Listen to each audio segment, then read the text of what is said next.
The host has started broadcasting the meeting on YouTube, Zoom. This meeting is being live streamed. By staying in this meeting, you consent to being live streamed. Anyone with access to the live stream can watch or share with others.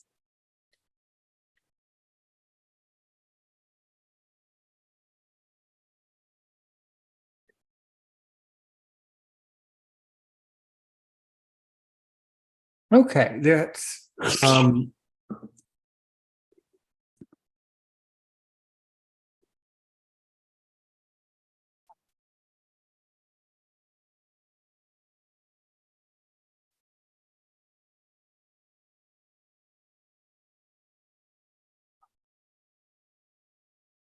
okay. So now we're actually ready to start the audio portion here. So 3, 2, and 1. This meeting is welcome being back, everyone, to another exciting episode of Aaron's Opinion with our new guest, Jeremy Levy. I understand actually that you have wanted to be on the show for a long time, and now we're able to find the time to speak with you today. So I understand that you actually have been listening and following Aaron's Opinion for a while. If you don't mind me asking, I would like to ask the question that I ask any guest here. So who is Jeremy Levy? And you can take the conversation in any direction you like, and I'll help you as we walk through the conversation. Go ahead. I'm, like Aaron said, my name is Jeremy Levy. I was born in 1987 in Aurora, Colorado. I am an only child. I have 2 wonderful parents, my mom, Ira, and my dad, Audrey. I attended my neighborhood public schools and elementary school. It got to a point where teachers didn't really know how to teach concepts to me, so that became frustrating. So in the middle of my 8th grade year, I went to the Colorado School for the Deaf and the Blind in Colorado Springs. And I went there through my high school years, and I also attended their transition program. I also attended Pikes Peak Community College in Colorado Springs, and I studied radio broadcasting classes. I took some radio broadcasting classes there.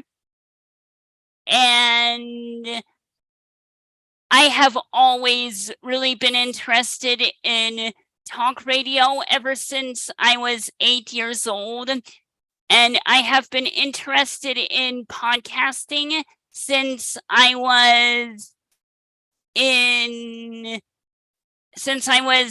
17 or 18 years old.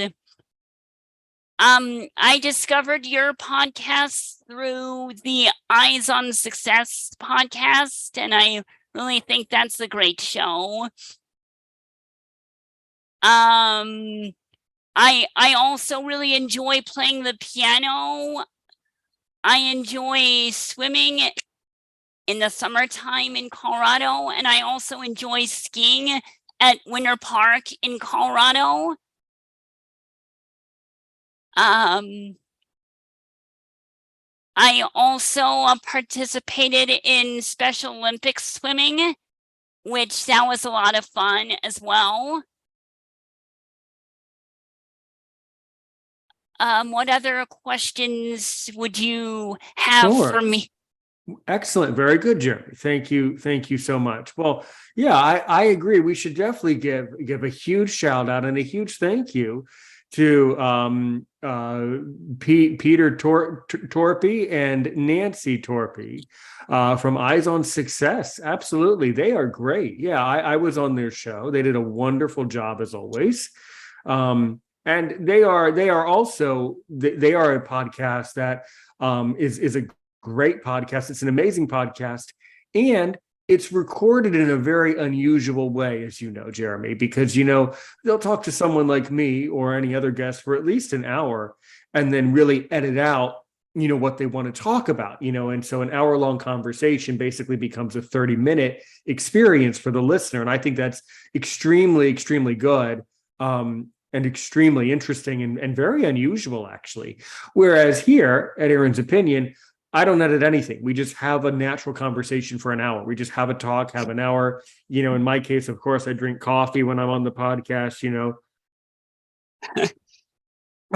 Yes, but the fact is that every podcast has their own, their own way of doing things. And I agree with you. Eyes on Success, yeah, they're great. And I'm glad that you listened to them. I'm glad that you heard the interview. So, I mean, I'm only a few years younger than you. I was born in 1991. And I too fell in love with talk radio as a little boy, at the age of 3 and 4. Driving in the car. My parents would listen to certain famous talk show hosts at that time. And ever since then, I always had an ear for it. I always had an ear for broadcasting and an ear for talk radio, and really what makes a good show, I think. So that was something that kind of I held on to my entire life, from basically the age of about 3. It's probably when I first started to hear radio until, well, now. Interestingly enough, or funnily enough, as I like to say, I did not study broadcasting. Some people ask me that, Aaron, did you study broadcasting? No, I didn't. Because if I had studied broadcasting, if I had studied broadcasting, I wouldn't have ended up being a broadcaster. I would have, I don't know, done something else. I actually studied, which is very humorous and very true. I actually studied more along the lines of political science, specifically international relations. And I'm also a French speaker and things like that. And so then after university and during the pandemic, I started to take the time to answer people's questions around the community who are blind. And and I thought, all of these people around the blindness community, they're asking a lot of great questions. So I need to start creating audio answers for these people. And that's exactly what I did. And so over time, that kind of developed into a podcast, right? You, the audience, ask me a question. I answer the question, then I send the file back to you. And that's how it all developed. And then over time, it developed into Aaron's Opinion and Aaron's Opinion TV on YouTube. And then I taught myself how to use the live stream and things like that.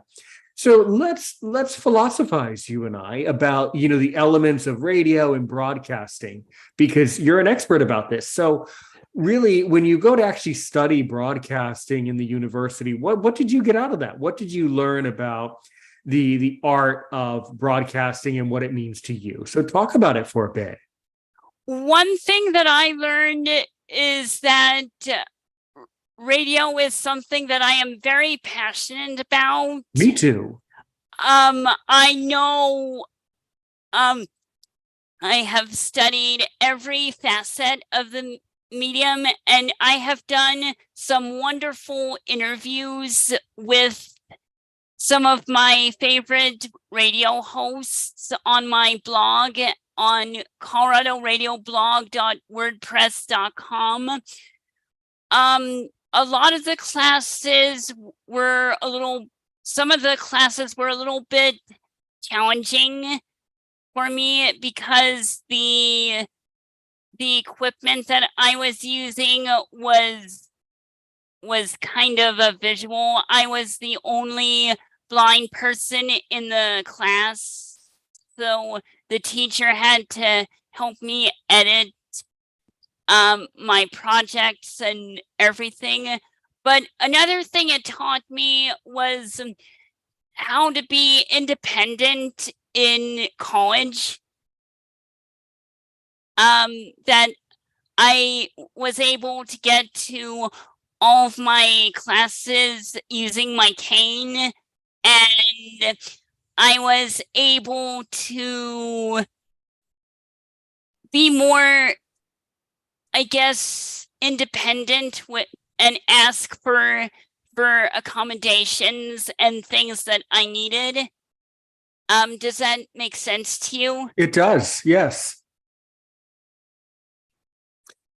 So you mentioned that you studied all of the facets of broadcasting. So let's break it down. Let's break down and actually talk about some of the facets of broadcasting. What are the facets of broadcasting? What do you think? When I listen to talk radio, I have a very keen ear for what the host does and what the producer does. And sometimes when I listen to talk radio, I can't, like there's this restaurant show that I really enjoy listening to, and sometimes when callers call in about a specific restaurant, I try some of the food at that particular restaurant, and then I email the host with my opinion about that particular restaurant. I also have I think a pretty good understanding on what the producer of a show does. Like he helps screen the calls and helps with the music and to book guests and things like that. Is that a Yes. That does make sense. Yeah. Does that make sense? Yes, it does. That is really interesting.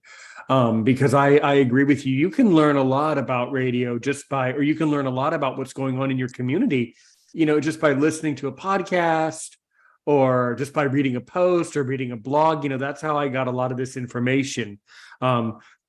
So I agree with you. That's very interesting.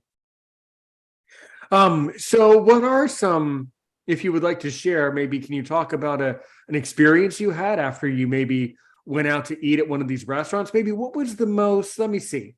Would you say that you ever tried, or did you ever try a new cuisine from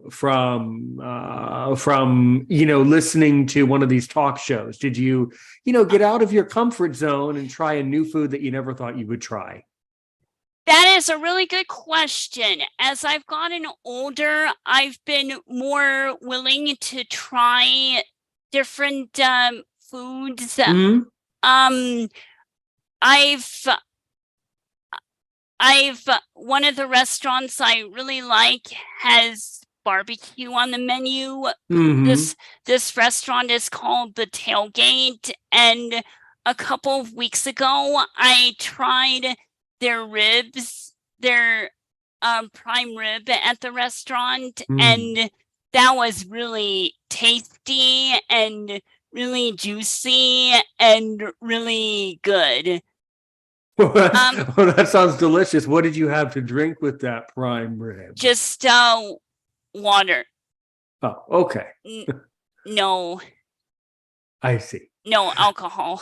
Oh, okay. I would have watched a nice and that prime rib. I would have had a nice cold. I would have had a nice cold beer with that, a nice wheat beer with that, or maybe a nice Guinness or something like that to wash that down. That's really good. Anyway, that's really fascinating. Okay. Well, that's good. That's good. Because normally when I was younger and I would go out to eat, I always enjoyed burgers, right. because I was really familiar with those, and they tasted really delicious to me. But as I've gotten older, I've ventured out of my comfort zone, which I am very proud of. Yeah. I've traveled all over the world. I've done a lot of traveling, and one of the elements of traveling all over the world is you have to eat a lot of strange food. Now, I'm someone who my entire life I've always loved food. It doesn't matter where it's from, what country, nationality, taste, spicy, salty. I just love to eat. I just love everything about food. So I've never struggled with that, but you are not alone, Jeremy. Many people, struggle with, eating and feeling that they can try new things. It's just kind of how we are as people. We get used to certain foods over time, and then that becomes what we associate as our diet. But it is very important, I think, over time to, venture out and try more new things. I've never been to Colorado, by the way. What can you tell me? I mean, are there a lot of ethnic restaurants and international restaurants in your community? In my community, yes, there are a lot of them. I'm not really into the spicy ethnic or the more ethnic cuisines, but I know from listening to this restaurant show, but I really enjoy listening to the Mike Boyle restaurant show that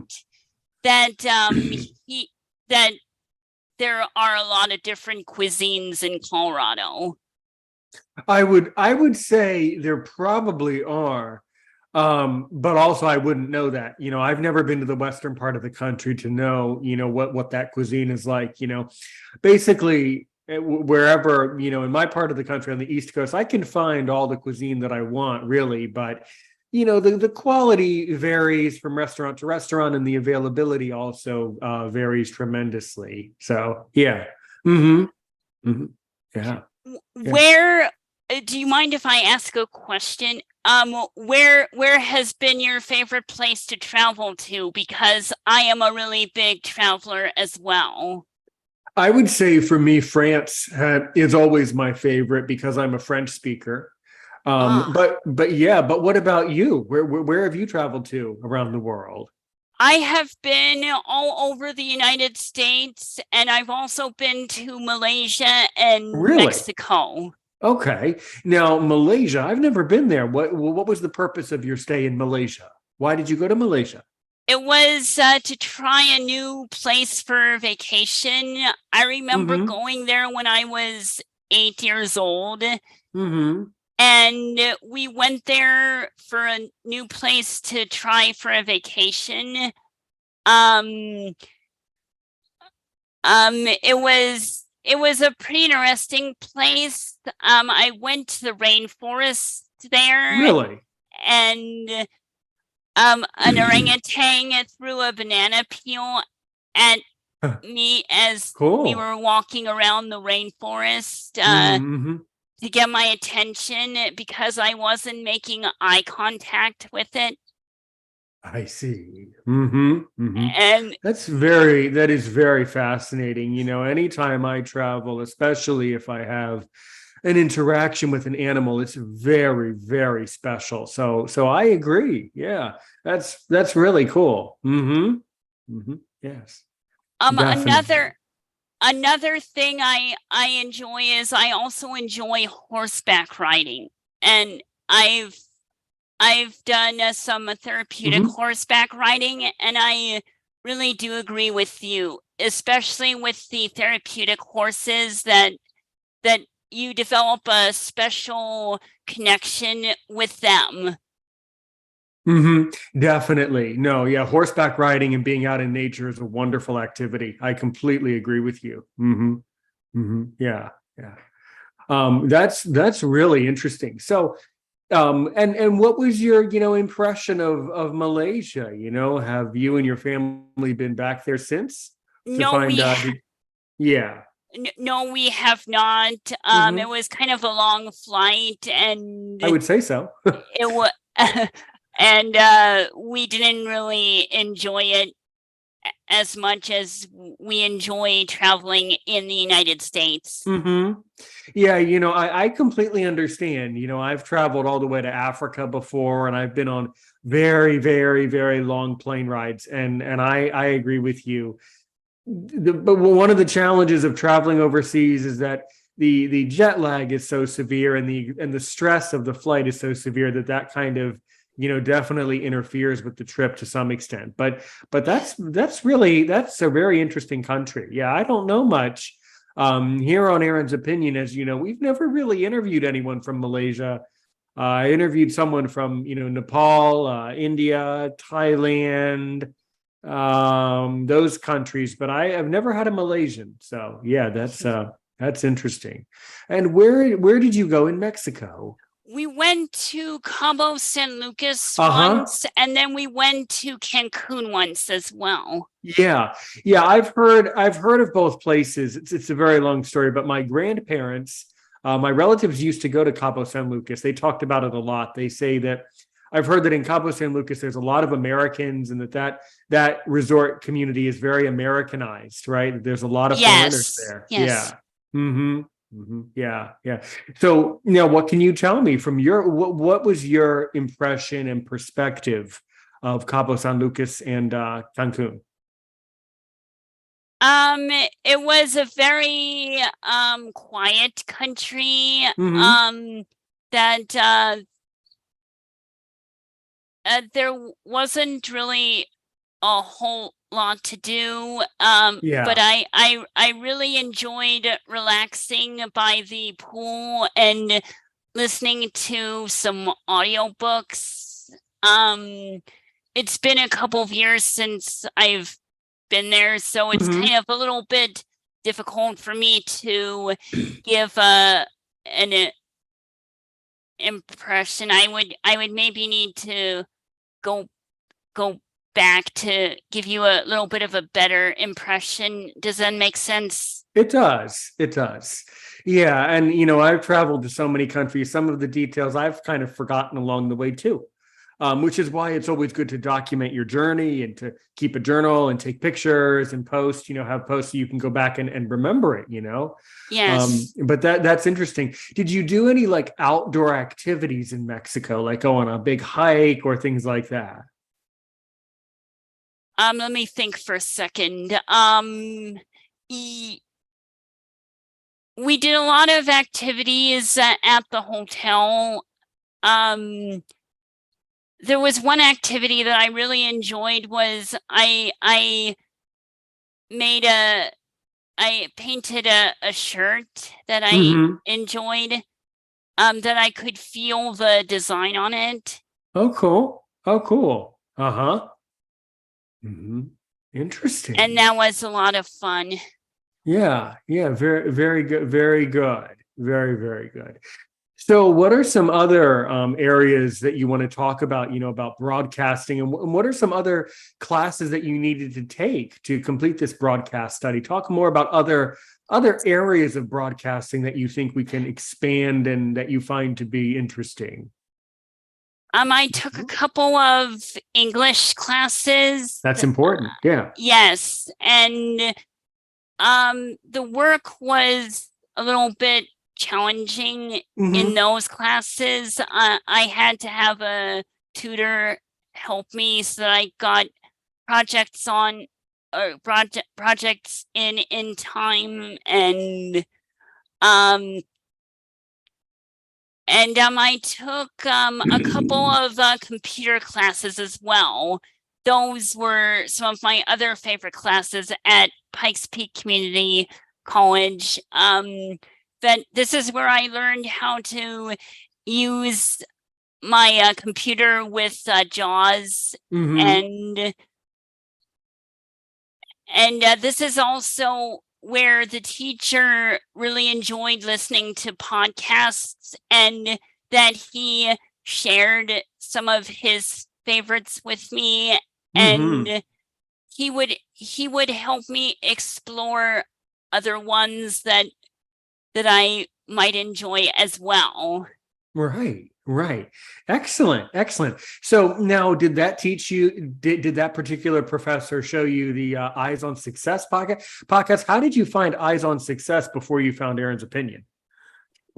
I had been a listener of Eyes on Success ever since 2015, and I did a search for blindness related podcasts, and that one came up in my browser, and So I would listen to episodes, and I would also ask my dad to help me download some of them as well to my computer so that I could listen to them that way as well. Yeah. Downloading is something that's very important for podcasts because podcasts are measured by download. So you should always download. Yeah, that's how podcasts move up based on the downloads. It's basically a simple equation, which is easier said than done, of download. But basically, a podcast moves up based on download, rates, reviews. Basically, those three things. And that's how certain podcasts come into your feed and others, you don't notice. But yeah, radio, I think, is also very different because radio, I'm not going to say that radio is not about having meaningful conversations because it definitely is about that. But the difference with radio and broadcasting when you're listening to online radio or even terrestrial radio when we were younger, when we were little growing up, the difference is that those stations are more concerned about how many listeners are listening each hour. It's more of a listener by hour measurement, whereas podcasting that I do or that you will do or that Eyes on Success, the Torpies do, that's based on a more direct rate of download. But did you study this type of thing? Did you go through a lesson about, analysis of analytics and, how stations keep track of that? What do you think? Not that I remember. The teacher might have touched on it a little bit, but it was a little bit challenging for me to understand. But I think she might have touched on it. I do remember one class where we had to she would pick a station in the area and we would have to come up with different advertisers that would advertise on that particular group of stations. Yeah. So that was an interesting project that my teacher had us do. Let's talk about that further. I agree with you. That whole notion of advertising is very interesting. Because this podcast does have a pre-roll and a post-roll that plays automatically at the pre-roll plays before the episode and the post-roll plays at the end after you listen to the episode. So the way that works with the podcast is certain hosting companies basically buy an ad package, and that package includes a set of dynamic ads that are rotated around the world based on listener location. I could be getting it wrong, and if I'm confused you at home in the listener category, let me know if I'm completely misleading you here. But that's basically what I've come to understand about that. Now, with radio, though, it works in a similar way, I'm sure. But what do you need to think about before you associate a particular commercial or ad with a particular show? What do you think? In some shows I listen to, they have advertisements for their own show, and then the station also has advertisements that they play for the station. Right. If I'm not expressing that well, I try my best to. You're doing great. You're doing great. No, that's not a problem at all. You're doing fine. Yeah. So sometimes there can be certain that's exactly. Yeah. So it is extremely similar. So the station has the dynamic ads. The word is dynamic, meaning it's an ad, dynamic ad placement, meaning the ad comes in sort of just on the station almost naturally. And it could be an ad for anything, a restaurant, a subscription to a product, a drink, a clothing company. It could be a car place, it could be a lot. Insurance is another common one. And these are ads that you just sort of hear them just sort of every so often they just sort of come up, those are called dynamic ads, dynamic ad placement. So the station, the software is all very similar, but basically the stations buy an ad package, and that package comes with a series of ads that are rotated around. And that's basically how that works. But then you also mentioned how certain shows also do their own ads, and those could be host read ads. Those could be ads for that particular show. So yeah, it's a very complicated thing, but very interesting. How that all fits together. Definitely. Yes. So what are some ads that you think that you have come up with for certain shows? What do you think? Mm-hmm. I remember the station our group in the class was given was a sports station, and we talked about car places. We also talked about drinks, like Right. you said. That was a long time ago. That class was a long time ago. So basically that class helps you to start to create a correlation in your mind's ear, where if you hear a topic, you need to associate it with a product that's appropriate for the topic, Yeah. There's a lot of examples of that. Yeah. And with proper ad placement, when you use software that I do that properly sets up the ads to run, to be optimized for the show, then basically the software knows what ads to assign to what episode. And that has to do with listener demographics. And that's another fascinating thing too. Did you study how demographics shape a radio station? In other words, how radio stations look at their listeners? Well, what can you tell me about that? Yes, we did. There are different demographics within the radio industry. There is 18 to 34. There is 25 to 50 or something like that. I've heard one of the hosts I listen to, Mike Boyle, say that talk radio skews more towards the older generation, but I listen to the show, and I'm 35, so that might be a little bit not as accurate, but that's kind of what I think about that. Yeah. I don't know, man. I think that people of all ages actually listen to talk radio, whether they're aware of it or not. Actually, all people listen to radio. They just don't necessarily realize that they are. Yes. I mean, there was an old-fashioned generation of talk radio that has been since lost. Although you can easily research, by the way, a great hobby if you're ever, in between episodes of Eyes on Success or in between episodes of Aaron's Opinion, if you ever want something really interesting to listen to, man, you should go to YouTube and just research, radio clips from the early 1900s where they were just learning how to put shows together. And the most beautiful thing about those clips is how similar the shows sound then as they are now. The same sort of flavor of structuring a show with a host and a guest and having a conversation. That whole notion of discourse has always been prevalent, even in the early 1900s when they first started doing radio. And some of the first recordings of actual stations were probably in the 1920s, about 100 years ago. Yeah. Wow. No. Now we have recordings.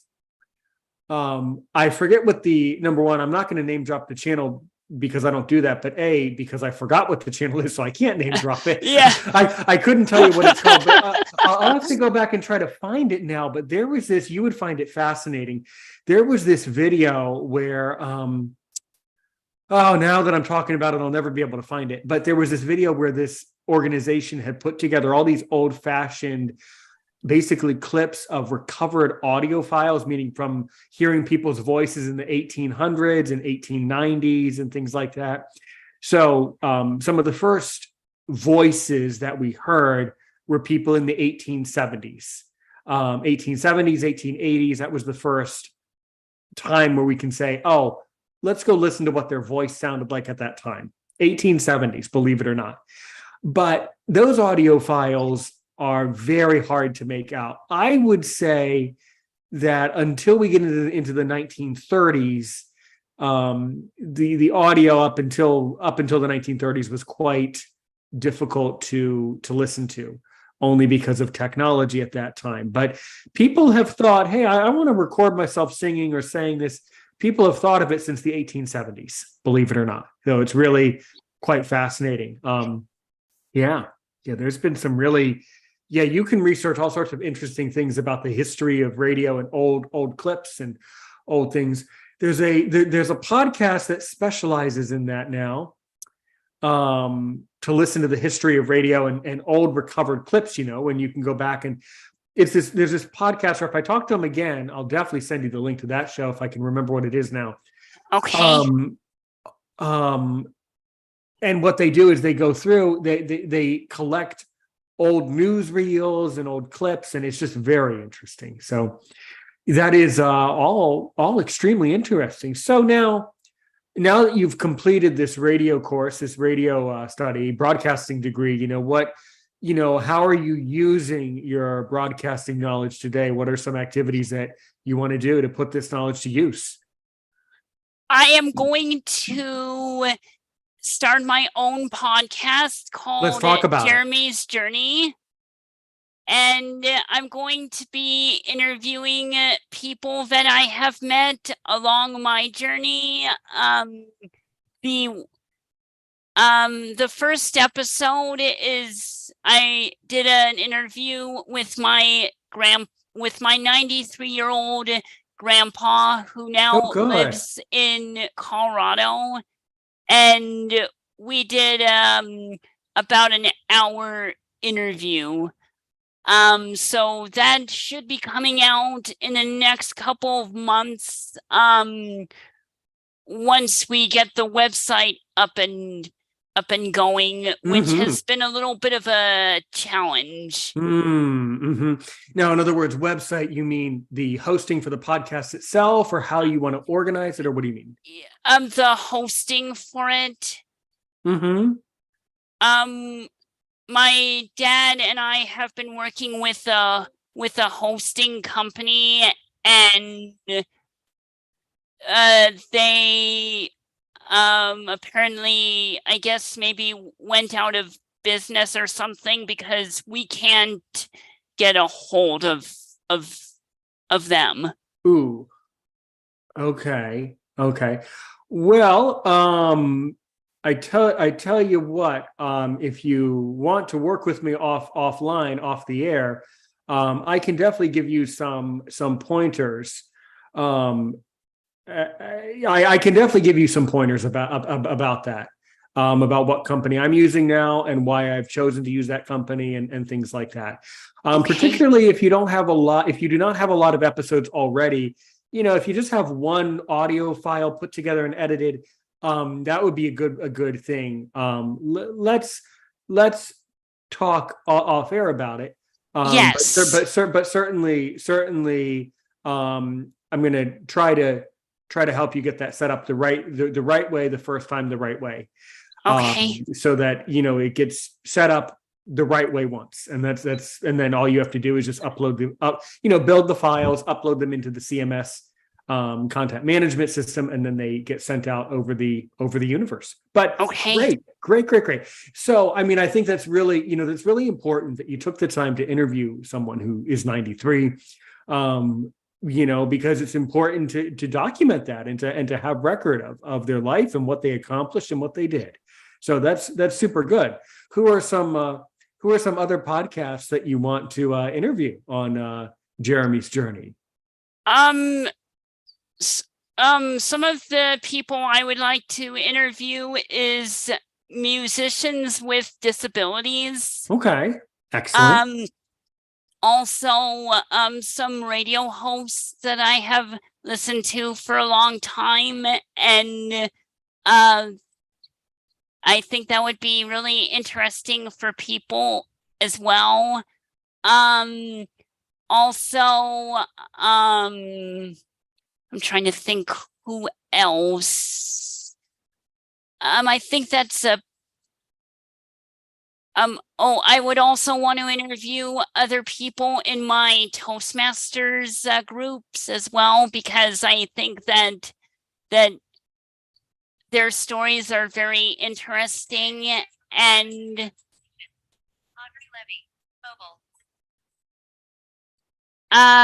sorry about that. No worries. Hold on one second. Okay. What did you say, Mom? No, not yet. Okay, thanks. Okay, sorry. Bye. Okay, sorry about that. Oh, no problem. No problem. I actually paused the audio, so they won't actually hear this. This is no big deal. This happens all the time. Okay, are you ready for me to unlock the audio again? Ready? Yes, I am. This meeting is recorded. All right. Good. Okay. So where were we there? Okay. So yeah, you would interview those people, and that's really, really good. So how have these various talk show hosts interest affected you? You've clearly been positively influenced by a lot of these people. And are these talk show host people from Colorado, or are they people like all over the world? Mm-hmm. Yes, a lot of people, a lot of the hosts I have already interviewed from my blog have been in Colorado, but I might want to do some ones from other parts of the United States as well. Mm-hmm. Mm-hmm. Okay. Good. Such as, so who are some people that you're thinking about interviewing? Some of these hosts, like, who are they? How have they influenced you? One of the ones that I'm really proud of on my blog is a news personality / talk show host named Lois Malconian, and she has I have been a loyal listener of hers ever since 2005, and I have watched her journey from becoming a news personality in Colorado to her journey being an afternoon radio host to becoming a podcaster. So that's one of my blog interviews that I am really, really proud of. Another one I am really proud of is a sports host named Mike Rice that I have interviewed for my blog as well. And he really appreciated my interest in the way I asked him questions and the way I was really interested in what he did. So that's another one that I am really proud of. Excellent. So good. So this Lois woman that you've been listening to since 2005, like, what is her content about?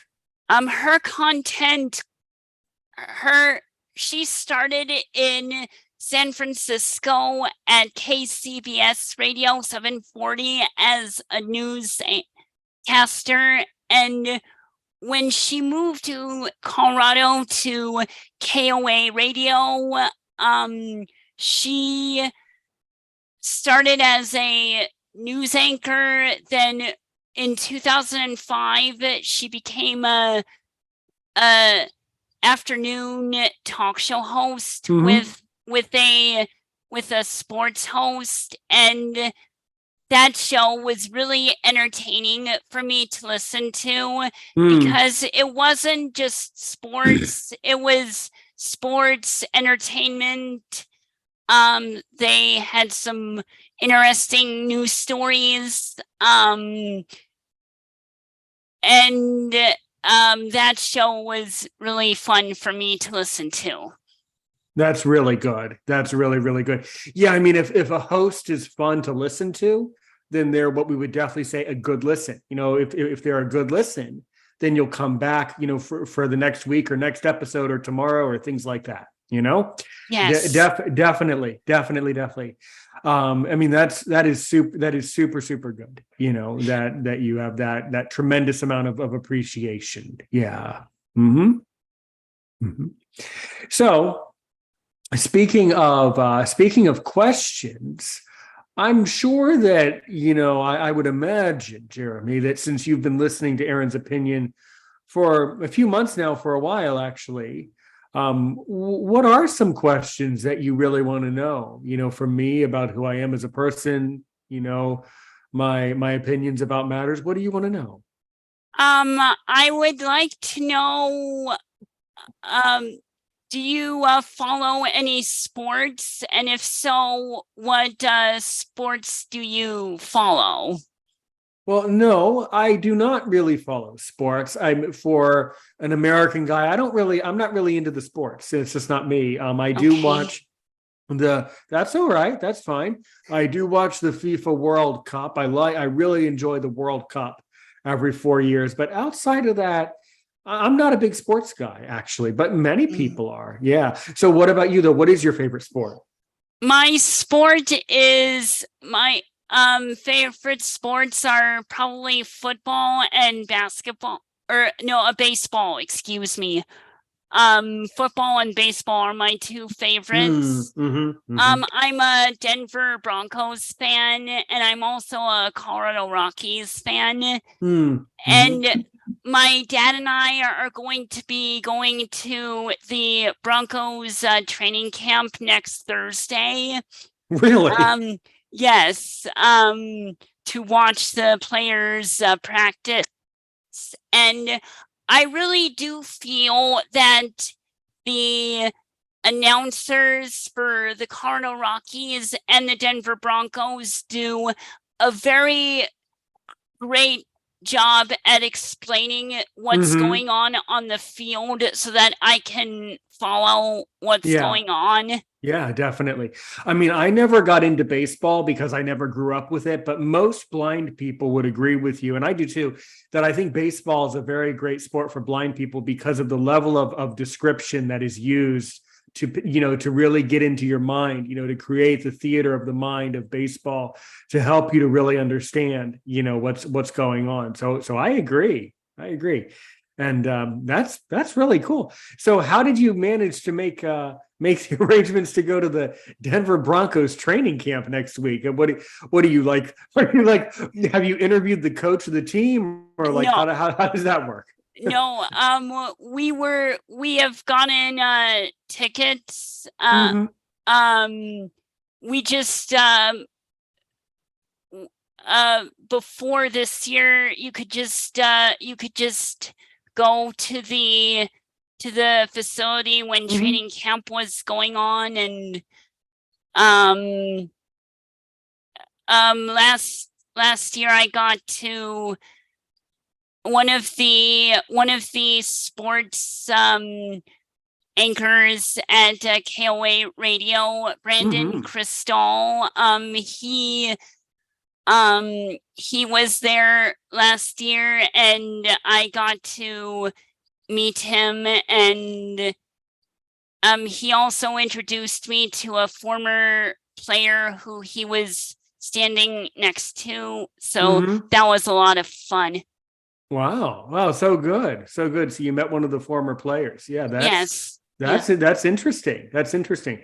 So yeah, maybe someday you would interview that former player and talk to them about their life and what they learned. And yeah, that's one question. I actually have interviewed athletes a couple of times. I interviewed one blind person who was a professional athlete and actually competed professionally in the Paralympics. So I've interviewed a blind Olympian before once, but not often. It's pretty pretty unusual to get to have that interview. So that would be really, really fascinating. Yeah. I think I might have heard that podcast. I think that was a couple of months ago, or maybe it was a couple of years ago, or something like that. Yeah. Yeah, that's true. I've interviewed someone who participated in Special Olympics. Although, between you and I, that person, and I say this, that, you're on an opinion show, not a fact. This show is not about facts, it's about opinions. And that person from a few months ago probably has a very different opinion than you have regarding the Special Olympics. It was quite complicated, and I would encourage you to listen. Yet when you listen, understand that it's a very different opinion than yours. It doesn't paint a good picture of Special Olympics.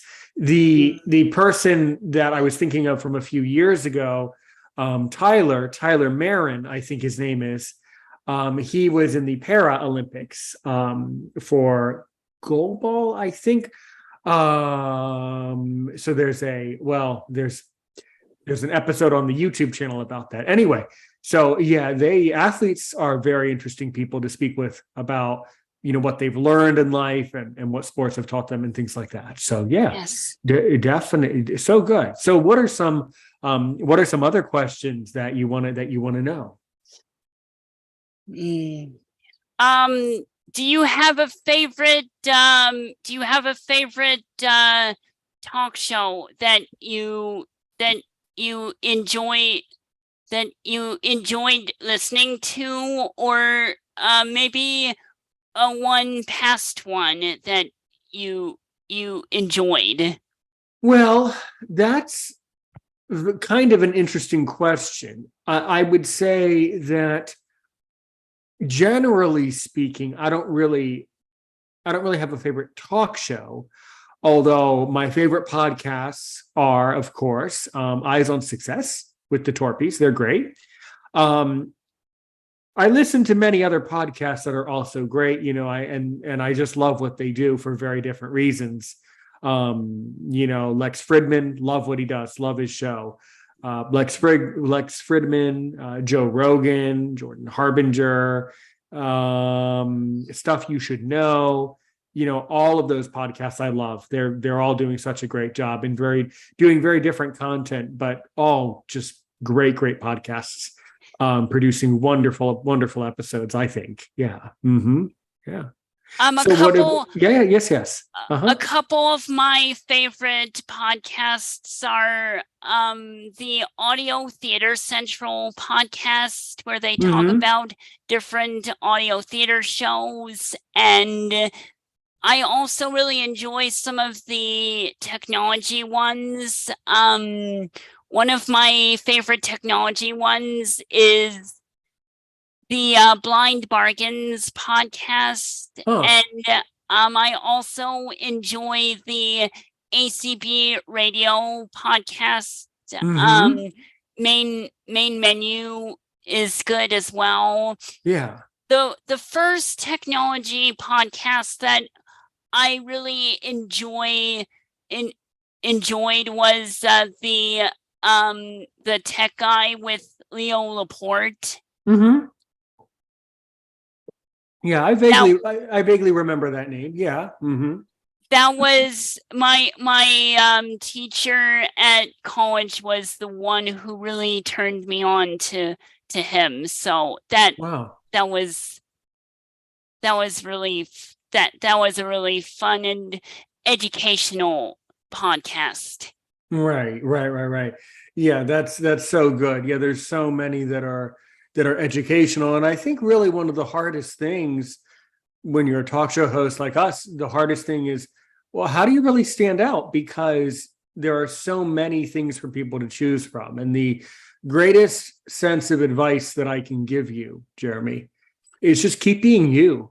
Keep putting yourself into the episode. Keep interviewing people and helping them share their story. And that's what makes you stand out, is the quality over a period of time. That's what I have found to be very accurate and very true. Yeah. Mm-hmm. That is one thing that I have learned about podcasts as well, is that I really believe that everyone has a story to share, and I really believe that I am a great person to help people to share their stories. Right. Yes, I agree with you. I think it's a tremendous privilege that we share to be able to help people share their story. I completely agree. Yeah, definitely. What are some other questions you want to know about me? I'm sure you've prepared questions. I'm sure you've had questions for me for a while. Yeah. Not that I can Okay. think of right yeah. now. I think All that right. might be Okay. everything. Cool. So, what are some of your other hobbies that you have that I wouldn't expect you to have? What are some interesting hobbies that you want to pursue? I'm playing the piano is always one of my favorites. I also really enjoy swimming and skiing.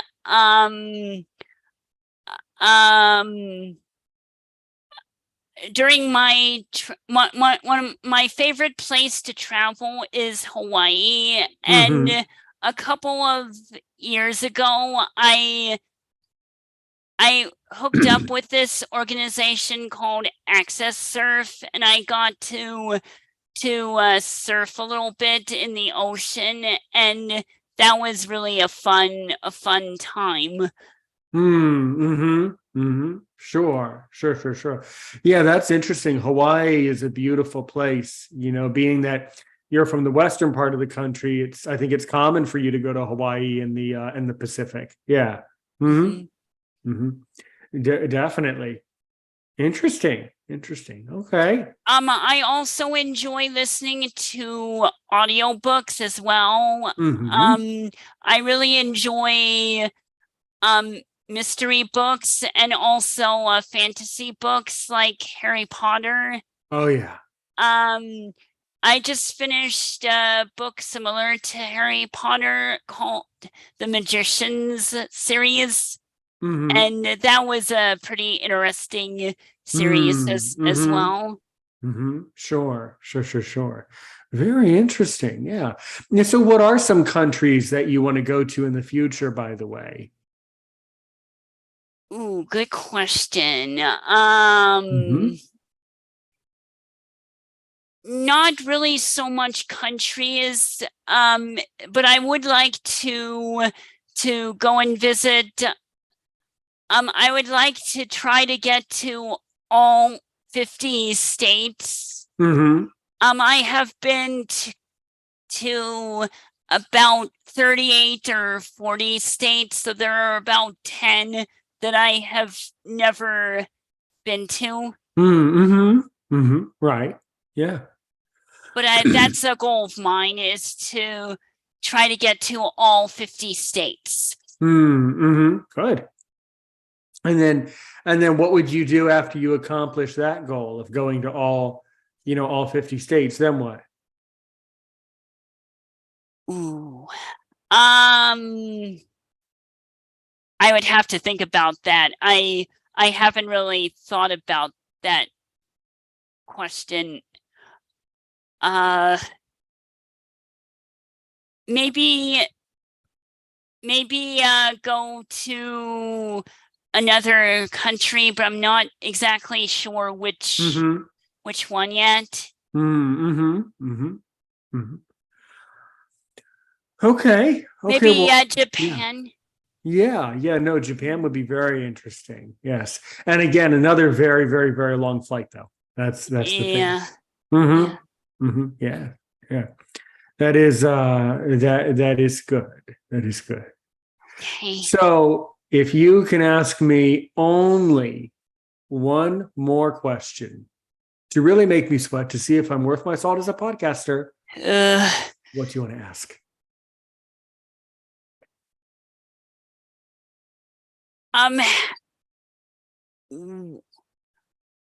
what has been the most interesting interview you have done for this podcast?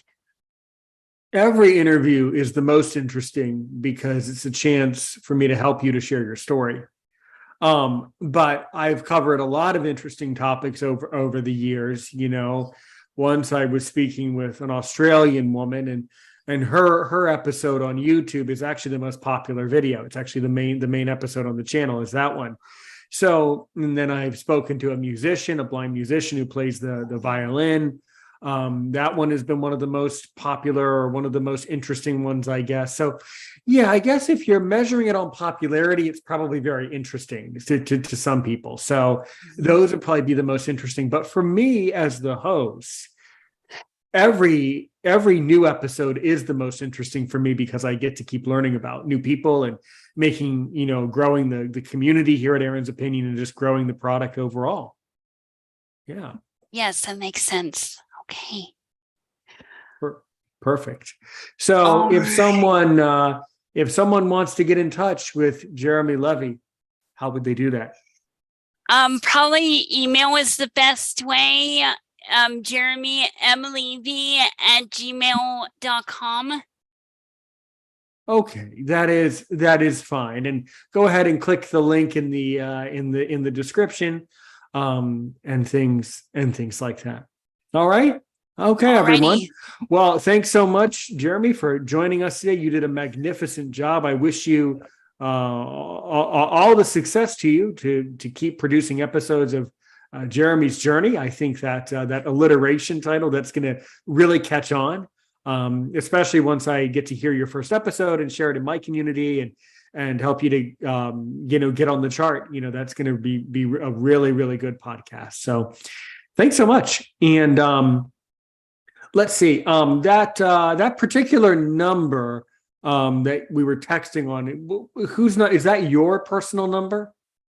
No, that's my dad's number, but I can give you I'm trying to remember which one you have. Which number you? Well, I called you on Messenger, and your father picked up, and then I asked your father to text me a number, and then he texted me a number. That's my cell phone number. Okay, that's you. Yes, 303-246-8188. Yeah, that's mine. Okay. Okay. All right. Okay, good. Well, then I can definitely send you more information. Yeah. Are you on WhatsApp, by the way? No, I am not. What is that? WhatsApp? Messaging. It's an encrypted, secure messaging platform that's used all over the world. It's where Aaron's Opinion is. It's where I have a lot of contacts and things. Anyway, okay. Well, no matter. I'll send you more information about that. That would be all very good. And all right. Well, let's wrap up the audio. So thank you for listening today, everyone. And Jeremy, how do I end an episode of Aaron's Opinion? Oh, I don't remember. That is fine. So we say thank you for listening, and come back next week. Come back next week, and then we would say, help one person today, help 1 million people tomorrow. Meeting with the president. So, if you are still with us on YouTube, don't forget to like it if you like it. As Dustin Lindbergh will tell you, don't forget to dislike it to help it in the algorithm. Don't forget to subscribe and turn on all notifications and comment below so that you know the next time we go live. I might be going live again in a couple of hours, so just keep checking on the channel. If you are watching live, another interview is coming up in just a couple hours, maybe. All right, everyone. So take care. All right, Jeremy. Well, go ahead and send me a text message if you want, and we'll catch up that way. But thanks so much, everybody. We'll catch up over on the phone in a few minutes here. Thanks so much, everybody, for watching today. And stay safe out there. And as I say, come back next week or just tune in next time, whenever that is. And take care, everyone. And we'll be back next week or later today or whenever. So take care and help one person today, help 1 million people tomorrow. Thank you very much. You're always welcome. All right. Take care. Alrighty. And Thank help you. one person today, help a million people tomorrow. Bye. Bye. I'm out.